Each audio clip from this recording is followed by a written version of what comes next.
we know different about this picture than last week?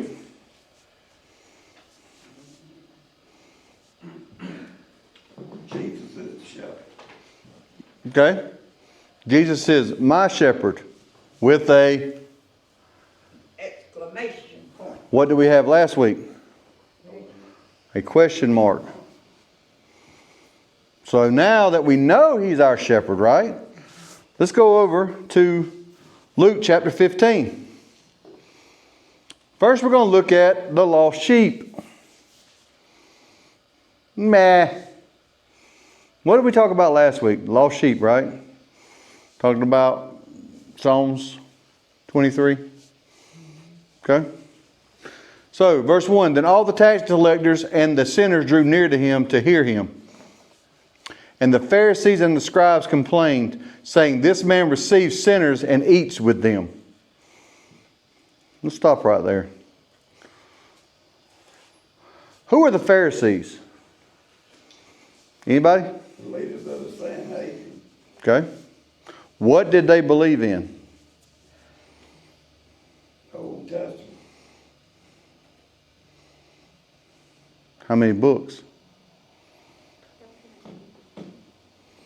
Genesis, Exodus, Leviticus, Numbers, Deuteronomy. The laws.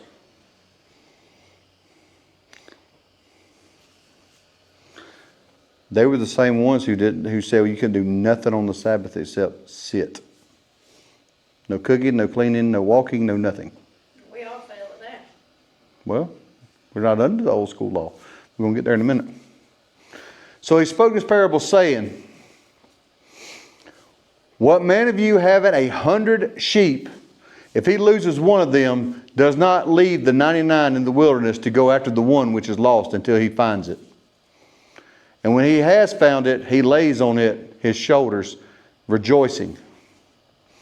And when he comes home, he calls together his friends and neighbors, saying to them, rejoice with me, for I have found my sheep which was lost.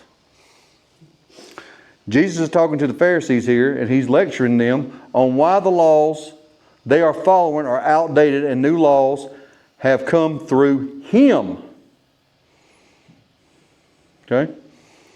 We're not supposed to eat pork, rabbits, many types of birds, catfish. I mean, things like that are forbidden to eat. We're not supposed to eat scale fish. No shrimp, no mussels, no lobster, no crab. And all y'all's like, oh, sinners. No, by Jewish law, yeah. By Christian law, no, because that changed.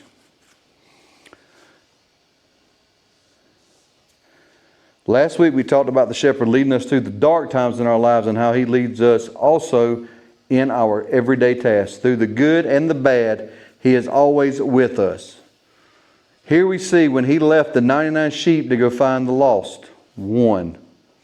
In this parable, Jesus is talking about the ones that are lost and want to find their way back, but don't know how.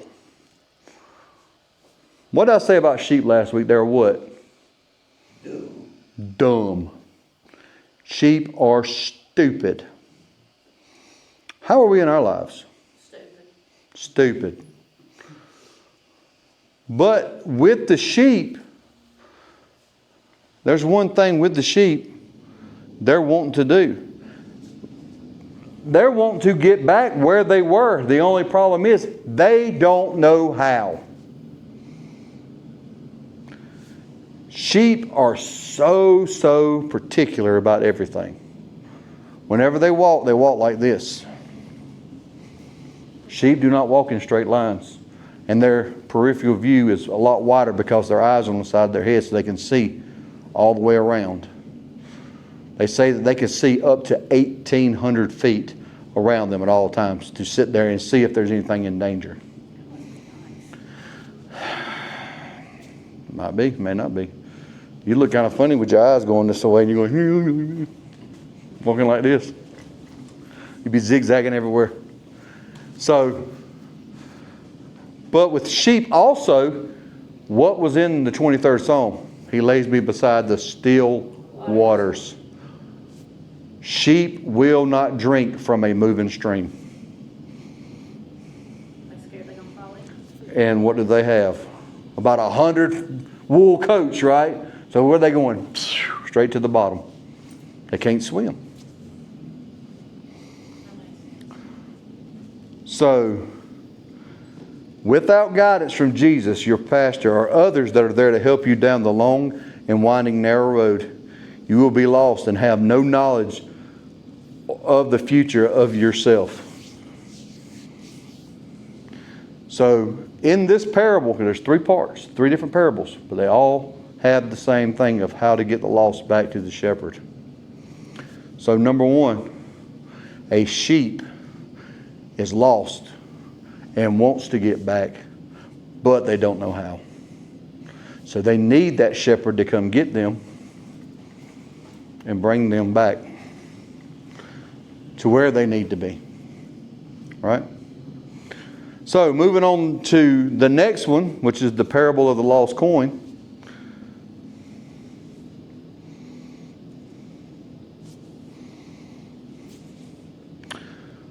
All right, verse 8. Or what woman having 10 silver coins, if she loses 1 coin, does not light a lamp, sweep the house, and search carefully until she finds it? And when she has found it, she calls her friends and neighbors together, saying, Rejoice with me, for I have found the piece which I lost. Likewise, I say unto you, there is a joy in the presence of the angels of God over one sinner who repents. In this day and time, the money, the 1 piece of silver that she lost was 1 day's pay. So just imagine if you're making $20 an hour, that's $180 or $160 you just lost. That's a lot of money to me. That's a lot of groceries.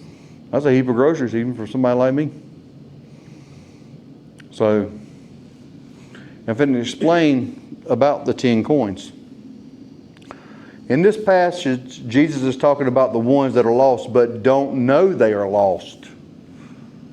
How many people do we know that's that way?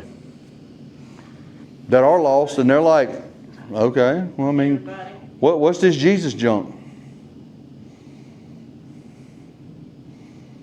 I mean, we was out and about the other day and, hey, well, matter of fact, at the yard sale, Gracie's like, hey, would you like a baby Jesus? No, thank you. Do they know?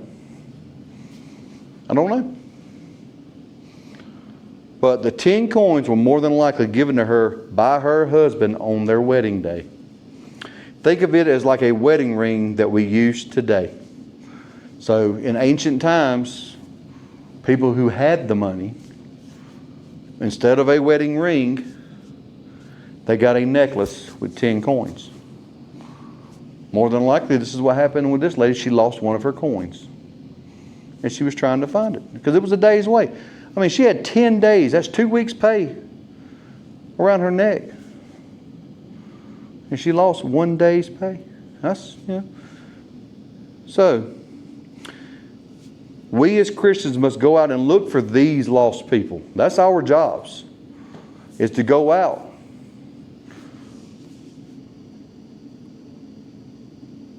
And don't know that they are sinners because they, number one, have never heard the true gospel or they don't understand it completely.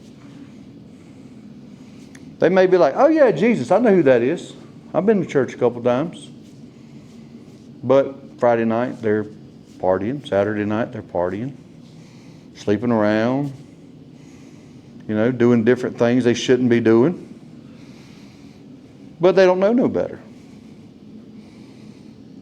These are the ones that are the hardest to find because they may be a genuine person, but have never heard about Christ. This is where our outreach and missionary work comes to play.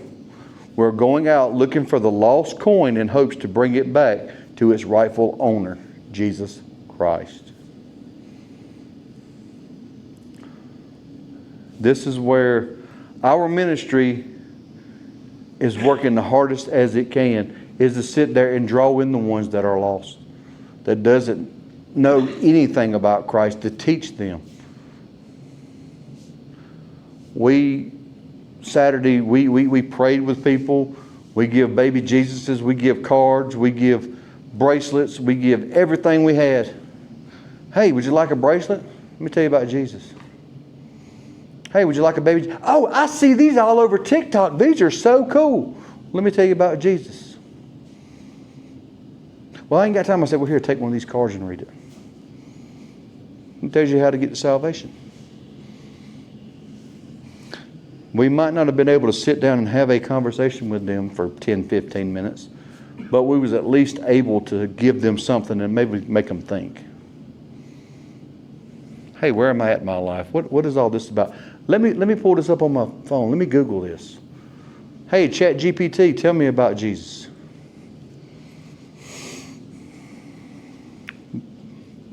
But last but not least, the technical, hardest one that we have to deal with, the prodigal son. And he said, a certain man had 2 sons. And the younger of them said to his father, Father, give me the portion of goods that falls to me. So he divided to them his livelihood. And not many days after, the younger son gathered all together, journeyed to a far country, and there wasted his possessions with prodigal living. But when he had spent it all, there arose a severe famine in the land, and he began to be in want, which is in need. He was starving. He went and joined himself to a citizen of that country, and we sent him into the fields to feed swine. And he would greatly have filled his stomach with the pods that the swine ate, and no one gave him anything.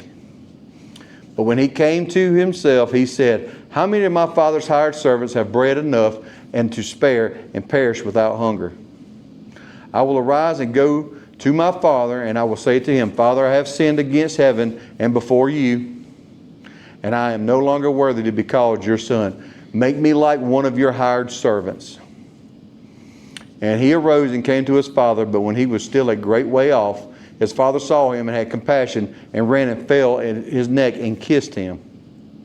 And his son said to him, Father, I have sinned against heaven and in your sight, and I am no longer worthy to be called your son. But the father said to his servants, Bring out the best robe and put it on him, and put a ring on his hand and sandals on his feet.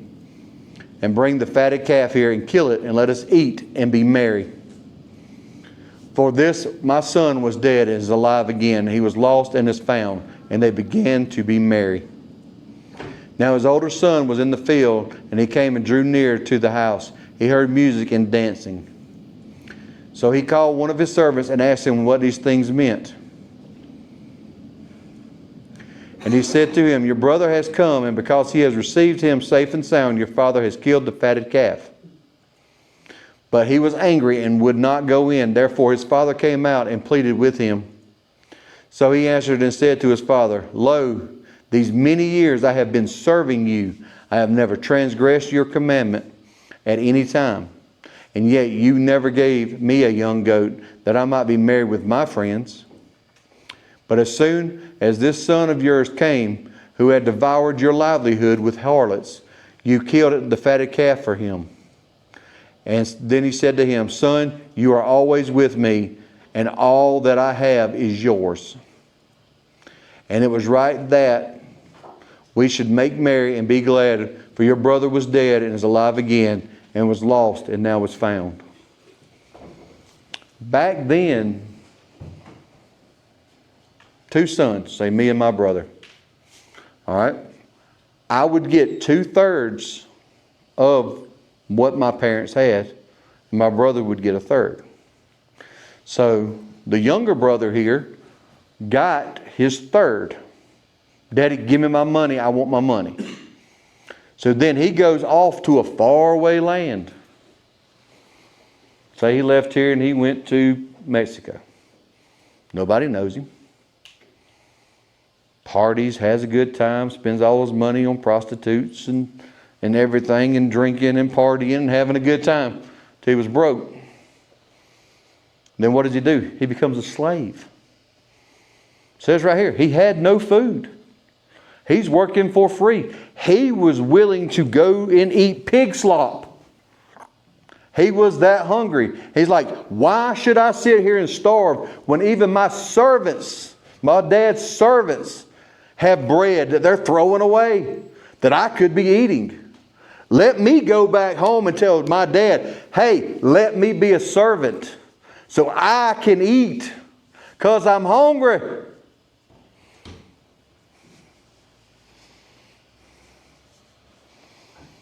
And he did. But how many times have we heard this parable? We always think, okay, he left and come back. Congratulations, good job. How many of us have been down that road? Guilty. How many lost their lives and didn't get a chance to go home? It's true. Here's where we have the son that demands his inheritance and goes to another land far away from home where no one knows who he is. Then he spends all his money on sinful things. Sex, drugs, and rock and roll, baby. That's what he did. That's in today's terms. Party like a rock star. Some of us in here have been down this road and can relate to where the son is in his life. And just like this young man, he needed a reality check to show him that what he really needed was to go home and be with his father. When people are in this place, we really cannot help them until something drastic happens. Most of us, nearly every one of us in here has been affected by somebody with an addiction. Well, everybody in here has. Some of us have been in addiction. And what did it take for us or them to get on the right path? When people are in this place, we cannot really help them. Whether it be divorce, a drug overdose, a DUI, murder, prison, or even death of a loved one.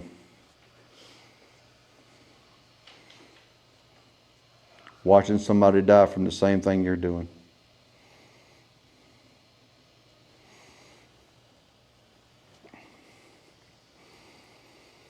Sometimes it takes a harsh reality check to put us back to where we are running to the Father.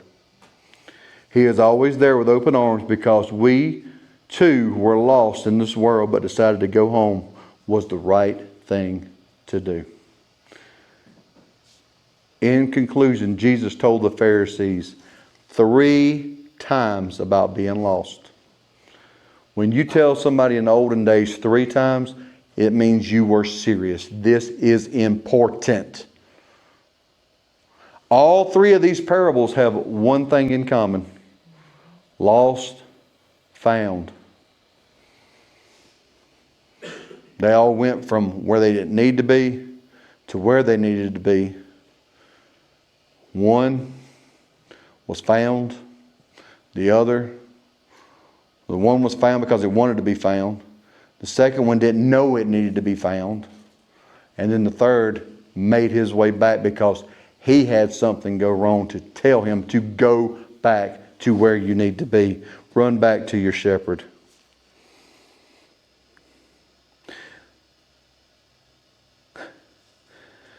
Just like when your mom would call you for dinner. The first time would be your average name, your nickname. Cliff, it's time for dinner. Oh well, she'll live, right? But when she used that government name, William Clifford Hines, You got your butt up. it was time to go. In my case, there was no Hines. It was William Clifford. Still is. No, it's Sunshine now. Hi, Sunshine. You are my sunshine. You must have My... done something right then. Maybe. I lost my place.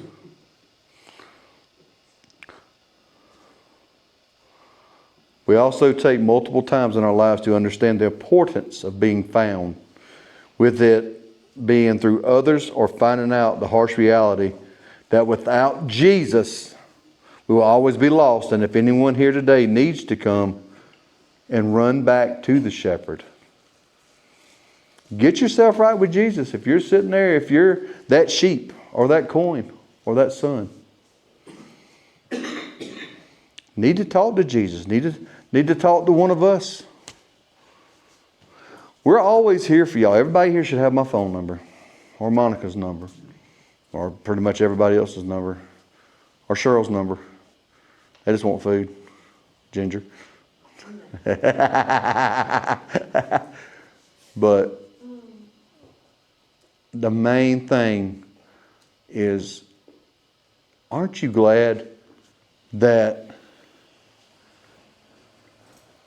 we ran back to the shepherd?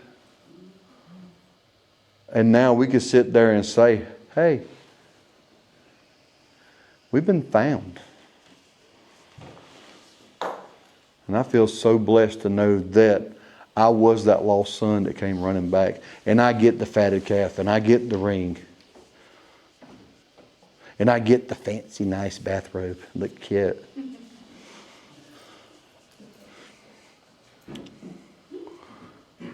But if there's anybody out here tonight, I invite you to come forward and lay it down at the altar. Because just as you are, nothing more, nothing less, the altar is open.